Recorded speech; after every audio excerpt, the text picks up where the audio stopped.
Well, good evening and welcome to this edition of Breeding to Win. A busy show for you, as you would expect come the end of the racing season. So much up for grabs. You've got champion trainer, champion jockey.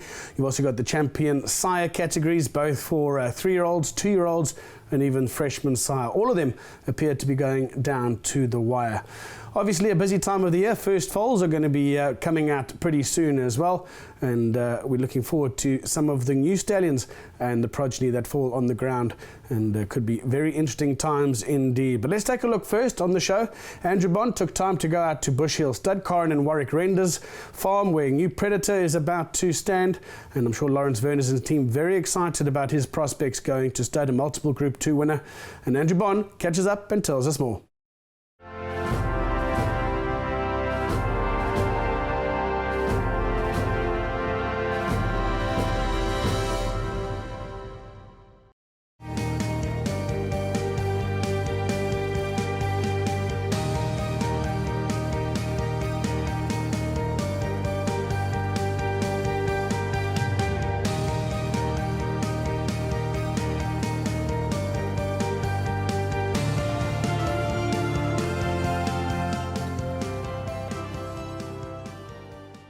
Many of us talk glibly about goosebumps and being close to something very special, and we are indeed close to something truly special, the sun-drenched buttresses of the Drakensberg, and a horse that will come into shot very shortly. His name is Flying the Flag. He's a son of Galileo, and just to be in the presence of something by Galileo is an honor in itself. In the next camp is a horse called New Predator. He's a son of New Approach, who's one of the shining lights of the Darley Stallion operation right now. He, in fact, at the recent Stallion Parade, usurped Dubawi as the star of the show. And tonight on Breeding to Win, we feature none other than Flying the Flag, a son of Galileo, Redoubt's Promise, of course, the son of Redoubt's Choice, and last but by no means least, New Predator, himself a son of New Approach. Here's Warwick Render. To have a horse with his pedigree and credentials, you've got some of the best blood in the world. I mean, his dam line really could stand anywhere in the world, never mind in humble Natal. And Galileo, well, we all know what he's doing, and a complete breed shaping sire. Well, I guess it's all very well to have a son of Galileo standing at stud in South Africa, but the dam line, you need to tell the folk out there the circumstances that allowed him to end up on your farm. Yeah, look, we were very fortunate at the time. Shahan approached us about taking the horse, and shortly thereafter his full sister Rhododendron started her campaign, and quickly followed by Magical. So he used to take 2 fillies who've emulated what the mother did, and it's just unbelievable. But it's Magical, the champion fillies and mares winner, who is going to make it 3 from 3 for the season in the Tattersall's Gold Cup.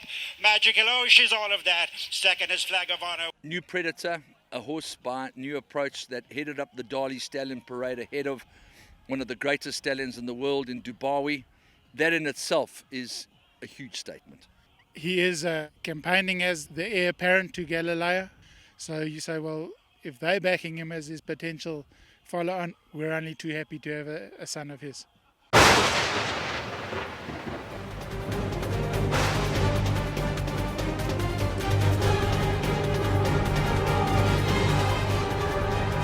Mowing went early on New Predator. They clear here by 2 to 3 lengths. New Predator is well clear, and New Predator's been given a peach of a ride by Mowing. New Predator by 5 and lengths. New Predator coming at Saratoga Dance and Dio Giovanti the last 100. New Predator's going on to win it. New Predator won it. But New Predator, they're not going to get to him. And New Predator will win it. And Bull Valley's going on, running on as New Predator, but Bull Valley won it. Close for second between Search Party and New Predator. He's a horse that should really have won a Grade 1 race, but was multiple Grade 1 placed and was convincing in the Drill Hall Stakes and the Charity Mile, and a really good, special, well-bred individual. Me personally, I'm a very big fan of Darley Stallions for some reason. I don't know, like picking a rugby team, you just one day decide which side you're on, and I love Darley Stallions. Funny enough, I was a massive fan of Dawn Approach when he was a 3-year-old. I thought he was going to walk the derby. We had a nice strike on Dawn Approach to win the derby that they obviously didn't stay. And Lawrence loved New Approach, and it was a winning sale, and he was a perfectly made, beautiful, strong horse. And I mean, Fascinated Rock is proving to be an unbelievable brood messiah all over the world. I I don't think you can get enough of them. If you've got 50 broodmares by Fast and Rock, I don't think you can ever have enough of them. He's going to be very popular in the next 20 years to come, I would think. So yeah, really well-bred horse, and I don't know, maybe sometimes it's meant to be, we just got lucky. A lot of interest in New Predator from numerous breeders in KwaZulu-Natal. I think his book already stands at probably about 60 mares at the moment, so if we can get another 10 or 20 mares, he's going to have a really good first book. I think he's a type of horse that if you see him in real life, if you see him as a specimen, his attitude, and he's so light on his feet for such a big horse. He's an extremely athletic horse. New Predator was a wonderful horse to work with. He had a good temperament on him and a good mind. And in his day, he really had the world to win. He was a strong galloper, but if you had him in behind, he'd quicken up just as well. I think he was pretty versatile. He had good gate speed. Whatever you put in front of him, he wanted to beat. He always gave of his best. I think through his career, I had to look after him, because not having to guard him, he became a very, very fast horse, and he was quite a heavy horse. Because he was my best horse at the time and I only had one of them, you seem to train those horses a bit more reluctantly, if I can use that word. I think some of the bigger trainers, if I would use an example of Aidan O'Brien, he probably has 20 of those a year, so New Predator would have put him in every single big race and would have gone flat out for every race, and whether he made it or not, it was just what it was, where I didn't have the luxury to do that, and I looked after him, and I just think he's a type of horse that had the ability to do it. If he was thrown into every single race, he would have got lucky at some stage. That day at Greyville, I was super confident. After the race, I was like stunned that I didn't win it. I was 14-1 the day. I spoke to V. Moodley in the morning, funny enough. I was more confident that day winning that race than I would have been any other maiden we've ever trained. I went to race that morning. I couldn't wait to lift the trophy, and unfortunately didn't end up away. We just got there literally 2 strides too late. So he didn't win a Group 1, but 100% he had the ability to do it, This guy, I was looking over his race record at length, because when you look at his pedigree and you look at his specimen, he's got the pedigree and the presence of a good stallion. And the question mark around the benchmark for stallions making it is always that Group 1 tag, the performance aspect. And although this horse never won a Group 1 race, he's as close as you're ever going to find, because what most people don't realize is that every year when the pattern committee sits down and does ratings for our horse races, there are 2 Group 2 races which every year far and away meet Group 1 standards, and that's the Green Point in Cape Town and the Drill Hall Stakes.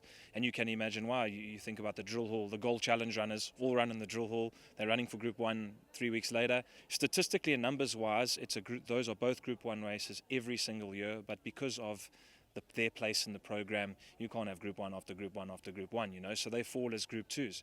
Then you see his versatility. He ran 3rd in the Mercury Sprint Group 1, and he ran back-to-back 3rds in the Horse Chestnut Group 1 at weight for age terms behind Legal Eagle, who was simply unstoppable in that era when he was running. So from 1200 to a mile, charity mile winner, Drill Hall winner, the performance is there. He's a proper true weight for age horse, and as we've seen today, he's a stunning specimen, and he's got a nice international pedigree to boot. Now, you made a very interesting point in your address with regard to the time in which we live. The fact that things are not that rosy on the operator side of things, but the most important thing is optimism and buying into a situation right now that may stand you in very good stead if the protocols change, which looks entirely possible. Well, Andrew, all information is that we're on the cusp of the protocols changing. Hard times bring us together, and if you're in breeding, you're an optimist, and you have to keep on looking to the future and investing now for the future. Our industry in this country needs to be united, and we need to focus on that in every aspect, and then we can take on the world.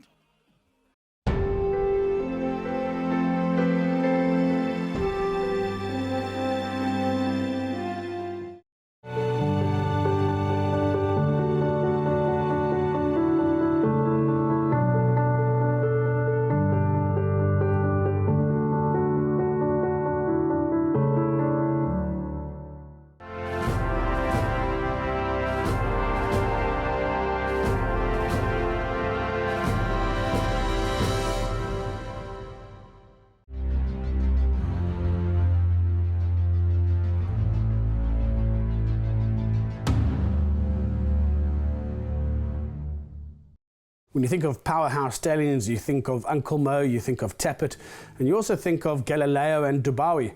They can all be held pretty much in the same breath. Now, there's a son of Dubawi now standing out at Main Chance Farm. He's called Erupt. We went out to see him and we caught up with Justin Vermaak.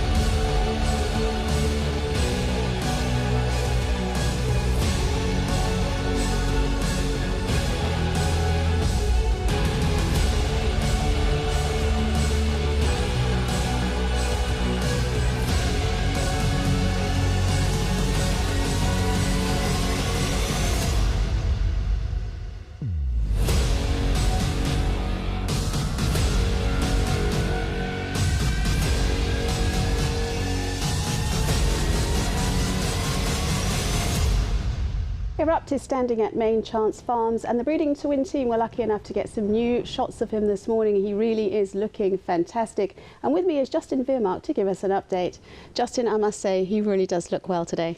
Yeah, he looks fantastic. He's let down beautifully. It's his second season of covering to come up now, so obviously he's at home now at Main Chance, and I think he's enjoyed the winter a little bit too much because he's carrying a bit of a stomach, but I'm sure he'll tighten up over the next couple of months. But just blown away with his class and his temperament again. You can really get up close and personal with him, and he's an absolute gentleman. He's just nothing phases him, and hopefully he can put some of that class and temperament into his progeny. Yeah, well, he's superbly bred. He's by Dubawi, and he was outstanding himself and a real versatile individual, and out of a Caerleon mare, so he really is bred beautifully. Yeah, he is from a great Niarchos family. Obviously, in our first marketing push with him, we mentioned that family quite closely, the family of Holy Roman Emperor and Flying Spur and Costa del Lago, great stallions, Load from Argentina as well, and recently his brother, who was purchased by Godolphin for 575,000 guineas, recently broke his maiden, a horse by Invincible Spirit. So it's getting better all the time, it's developing, and Dubawi is just, he's exceptional. He's broken all records, first British-based sire to crack 100 Group winners, and he's at over 40 Group 1 winners now. And the great thing about Dubawi is he throws them over all distances, from 2-year-olds, precocious horses, to stayers. He had 2 of the top 2-year-olds in England last year, Tout d'An Hot and Quarto, and this season Tout d'An Hot has won another Group 1 in France recently as a 3-year-old, so he's trained on quite nicely. And just a super sire, and Erupt is very much in the mould of Dubawi. He definitely has a mould, and it can come across medium-sized and a little bit short-coupled, but when you get up close and personal with the horse, you actually realise he stands over a lot of ground, and at his wither, he's quite tall. So he's in at 15.3, he's exact same size as Dubawi, and all of Dubawi's fantastic racehorse sons in that mould as well. Horses like Postponed, Akid Mufid, we had Moop Tahij, who South Africans know very well because Mark de Kock trained him fantastically in Dubai, and he was a top dirt horse, so they go dirt turf as well. And one of his sons, Night of Thunder, is a pretty new stallion in the UK, and he's throwing out bucket loads of winners as well. So he's in that mould of Dubawi, and hopefully he throws progeny just like that, and they run from 2-year-old to 6-year-old over all sort of distances. Yeah, absolutely. As you said, there's plenty of Dubawi in Erupt, and he's stays, but he also had a phenomenal turn of foot. His acceleration was fantastic, Erupt. Yeah, you look at his race replays. He in the big Group 1 that he won in North America, he came from right off the pace, and what I really like about him is the stamina. It's a tricky situation for breeders to be in when you've got to try and get that speed into horses for the sales ring, but then you want stamina in horses so they have racing careers, distinguished racing careers. So he is a horse who won over 2,400 metres in Europe at Group 1, the highest level for that type of category. The same race Ford Wood won. And I don't think people should be off the stamina part of breeding horses yet, because that's what our top race horses need. And Do It Again as a prime example, because he's by Twice Over, who was a staying horse as well, and Sweet Virginia, his mother, won over 3,000 metres. So on paper you couldn't get more stamina if you tried, yet he sold for over R1 million as a yearling, and he's a champion racehorse. So he was a sales horse and a racehorse. So we got to breed for stamina, and he came to Main Chance hopefully to follow on from Silvano, and I think he's got a brilliant chance of doing that. He's got a great diverse group of shareholders. His first mares that he covered, that first crop, there's some really distinguished names on that list, and it'll be the same the second year around. Yeah, he had a timeform rating of 121, so he was right up there, and he obviously raced in the States, he raced in France and Japan. Yeah, he was a globetrotter. He's a tough type of horse, the type of horse Andreas loves, which was a good sell for him to stand him at Main Chance, because similar to Silvano, he was a globetrotter, won Group 1s all around the world. Erupt went and raided races all over the place, and when you see his temperament, you can see why he was such a good traveller, because nothing phases him. Yeah, something a bit special. And what sort of service fee are we looking at? This season he is down to 30,000, which is all live foal guarantee, which I think is very, very fair in the current market. Obviously, we've seen a bit of a situation the last few years where our mare numbers have dropped spectacularly. Our sales prices coming down a little bit as well, and the stallion services didn't quite match that drop that the prices were achieving in the sales ring, so we brought him down to 30,000, which I think when you see the other stallions in and around that type of fee, with his pedigree and his and the horse he is, his race performance, he's very, very competitive at that price. So we've already had close on 30 services sold to him, and obviously he's got a full book of shareholders. The Niarchos family bought a lot of mares for him this season to support him as well, so they'll be sending 10 or 12 of their own, and he's going to have a really, really solid book and high quality mares as well, which is very important. You know Erupt well from your work for the Niarchos family. Why do you think his pedigree is so special? Well, of course, he's by Dubawi out of a very distinguished Niarchos family. So one thing for sure is that horses with great pedigrees who had Group 1 form they have a big edge when it comes to standing at stud in some of the smaller jurisdictions like South Africa. So in a way, I would expect him to be kind of more of a Silvano type of horse. I mean, he went 1.5 miles. He was very effective at 1.25 miles, but he was a proper Group 1 horse and a Group 1 winner. And you know, being by Dubawi, you've always got the possibility that that's going to speed him up a little bit. But in any event, he's a horse that we think is going to make a big impression down there. Yes, I was going to say, do you think, given the distance he won his races over, he's shown enough speed to become a versatile horse? Well, I think so. I mean, I think these the true Group 1 horses, when you put them in these smaller jurisdictions, this horse could sire 5 furlong 2-year-old winners, and it wouldn't be any kind of a surprise because class trumps everything. And this horse had the class. Erupt the outer, then Wake Forest, Idaho and Tagleep make their moves, and then Danish Dynaformer and Protectionist as they come down the stretch. Here goes Dartmouth to join World Approval, and on the outside Erupt making a line of 4 as Wake Forest. Erupt has done just that, and it is Erupt coming away. Erupt in front and is drawing off Dartmouth in second, and they're not catching Erupt. Erupt has been tremendous to win by a length. And he's got such a great pedigree. I mean, you know, Dubawi is going to be a very successful sire of sires. There's no question about it. And with a pedigree like his, these horses that have, these stallions that go to stud, that have the great pedigrees and are out of the good mares, they do have an edge. It does count. You're looking for horses that will add class to these mares, and the most important thing about Erupt is he is going to add class because he had the class himself.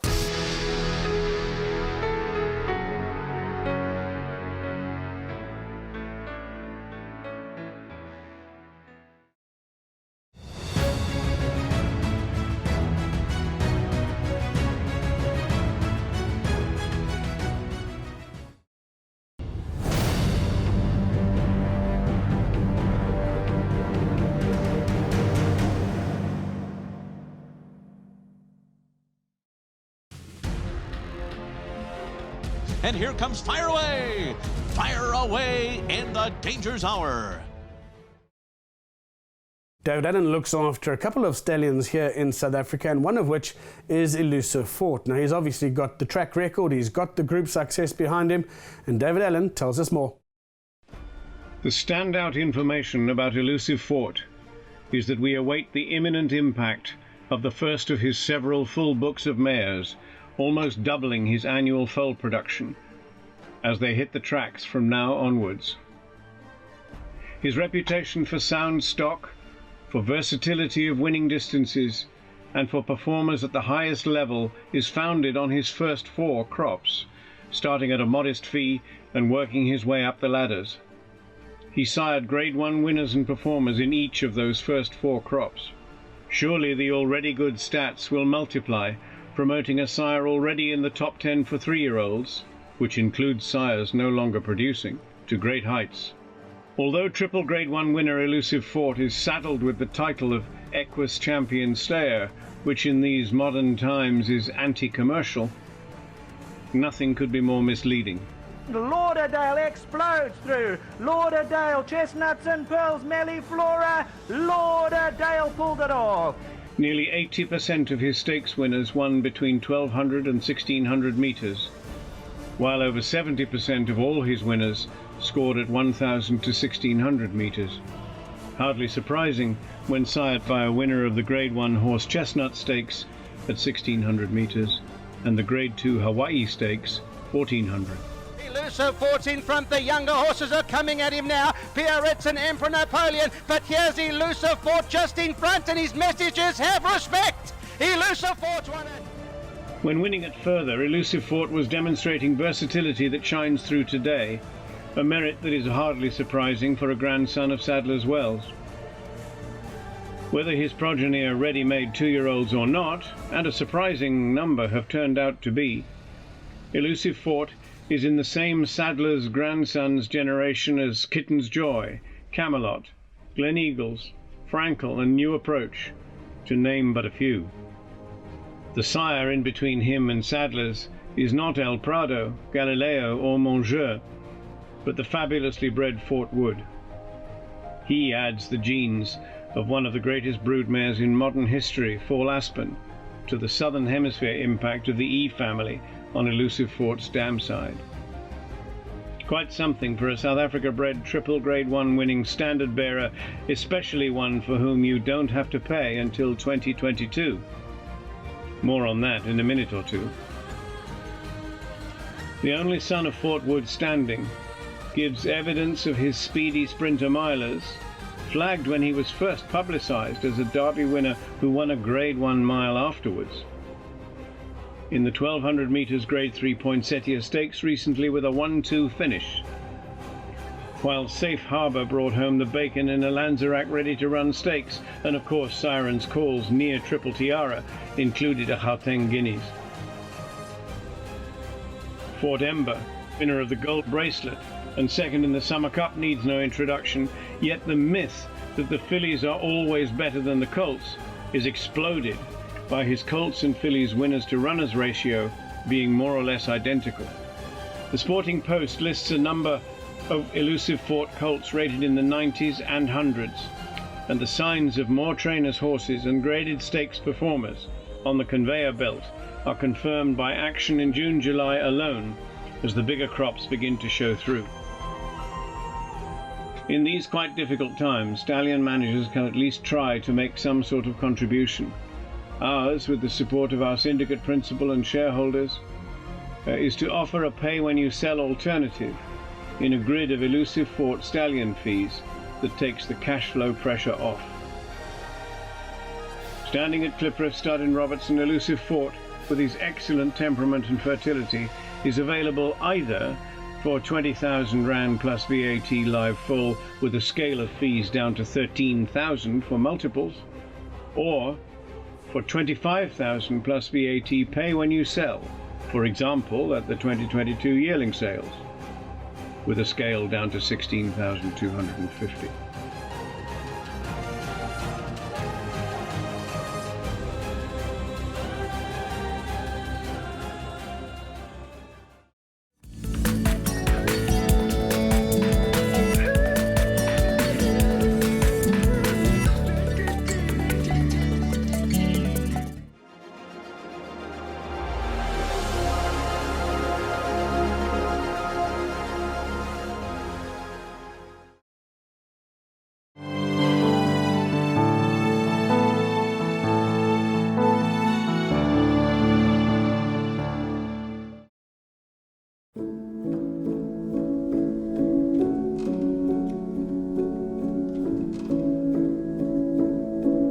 Well, the Breeding to Win team took time to go all the way up to Maritzfontein to view their new stallion, and that is a horse that everybody is talking about. Danon Platina, beautifully bred. He's an absolute beast of a specimen as well.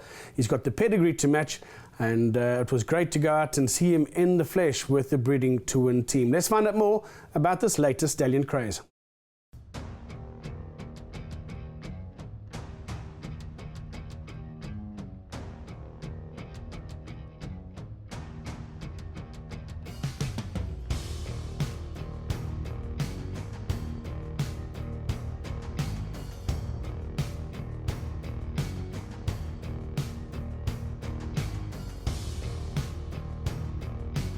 Bred from a foundation family at Northern Farm, Deep Impact has made an undeniable mark on international racing in becoming a global super sire. As a 7-time Grade 1 winner, including the Japanese Triple Crown, Deep Impact has become one of the world's greatest and most commercially successful stallions. With his talented sons and daughters performing at the highest level, current statistics boast a massive 225 stakes performers, an enormous list of 113 group winners and 23 listed winners. The son of US Horse of the Year and legendary sire Sunday Silence, who is famous for his role in transforming Japanese breeding as we know it, has been champion sire in Japan 7 times. Danon Platina won 5 races, 2 of which were at 2 years old. He is out of the unraced mare Badila, a daughter of outstanding US sire Unbridled Song, and Grade 1 La Brea Stakes winner Magical Allure, who is a granddaughter of Seattle Slew. The colt's biggest win in his career was the Grade 1 Asahi High Futurity Stakes, a Grade 1 contest for 2-year-olds over the mile. There was an electric pace from the jump, and the colt showed real class and courage when circling the field and running wide to win easily. Well back is Danon Platina.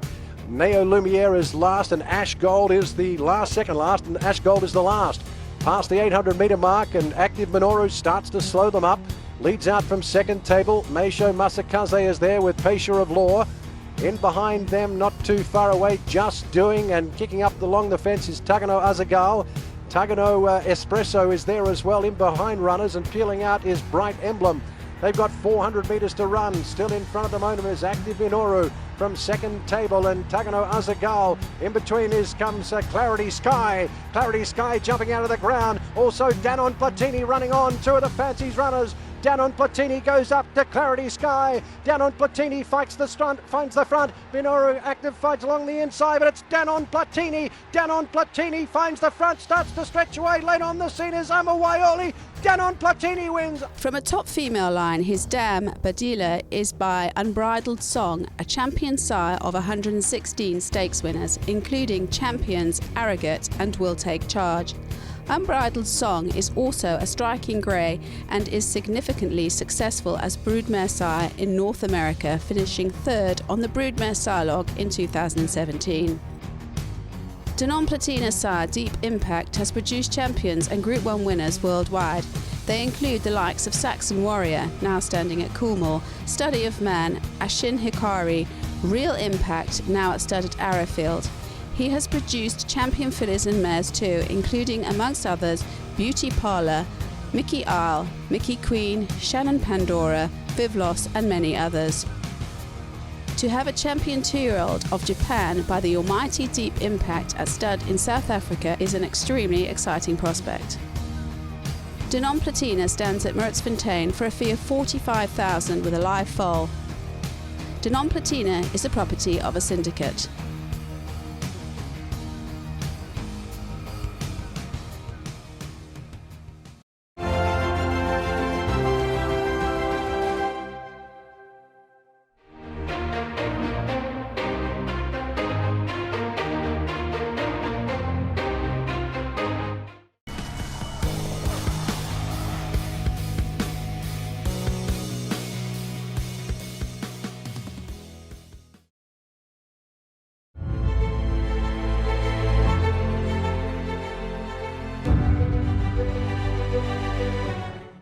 Well, in closing, we're going to play out with the massive race day held out at Greyville.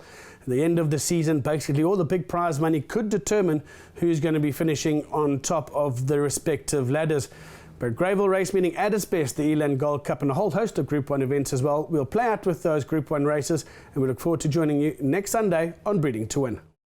Taquini Stakes, Grade 1, 500 to go. Mill Queen has the lead. Castellano, Gabor, True to Life to the inside. Snow Palace is right there. Castellano attacks at the 300. Mill Queen, Gabor's towards the inside. Then comes True to Life, but still Mill Queen finds on the lead. Gabor now asked to run. It's Mill Queen by a length. Gabor's trying to wear her down. Snow Palace is running on. Mill Queen, Gabor now the weight of money's on her, and here comes Gabor with a thrilling finish, and Gabor beat them Mill Queen, Snow Palace and Victoria Page.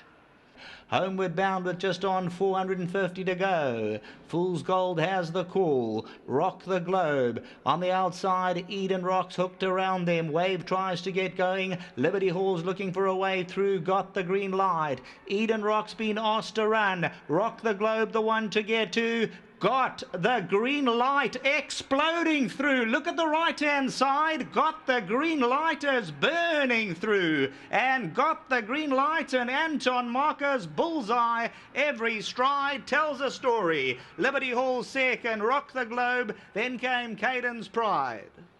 They go towards the 600 in the Eland Gold Cup, and Dark Moon Rising with a big lead, 6 or 7. Dawn Assault, Lee Shenanigans, Roy Had Enough. On the outside, Strathdown, and then comes Secret Potion, Sunshine Silk, and towards the outside, Gimme One Night goes in for a run, then Made to Conquer. Dark Moon Rising's clear at the top of the stretch by 4 or 5. Now Shenanigans throwing out the challenge. Dawn Assault, Roy Had Enough's on the outside, Lee's down the inside. Further back, Dynasty's Blossom, still Dark Moon Rising, Shenanigans, Dynasty's Blossom on the inside, and on the outside, Double Mint is closing in now, and Double Mint and Dynasty's Blossom. Between the two of them is Shenanigans, but it's going to go to Dynasty's Blossom won it. Second, maybe Made to Conquer. Double Mint is on the outside. Snow Dancers in the blue, then comes La Bellamia, Vision to Kill, Van Halen Will Pays. Bold Respect comes out for a run, then Chimichurri Run. Coming out of the 300, Palace Chapel, down the inside, Celtic Sea, Casimir, Van Halen, Snow Dance, La Bellamia, Alias, it's on the outside. 200 to go, Celtic Sea, Snow Dance, Casimir on the inside. Palace Chapel's fighting right back. Celtic Sea, Casimir won't throw in the towel. Casimir and Celtic Sea, they're going to hit the line. Casimir won it. Celtic Sea second, Palace Chapel third, and then there's a photo for fourth. As they turn for Home World Sports Betting Champions Cup, and Socrat, they've committed now. Down the inside, Twist of Fate, Cirillo, Rainbow Bridge, Buffalo Bull Cody's going to have to pick up, got about 3 or 4 to go. Socrat, Rainbow Bridge, Cirillo, Buffalo Bull Cody on the inside. It's still Socrat, Rainbow Bridge wearing it down stride for stride. Socrat and Rainbow Bridge, nothing in it. Rainbow Bridge and Socrat, but Rainbow Bridge is going to just win it. Second, Socrat, Cirillo and Twist of Fate.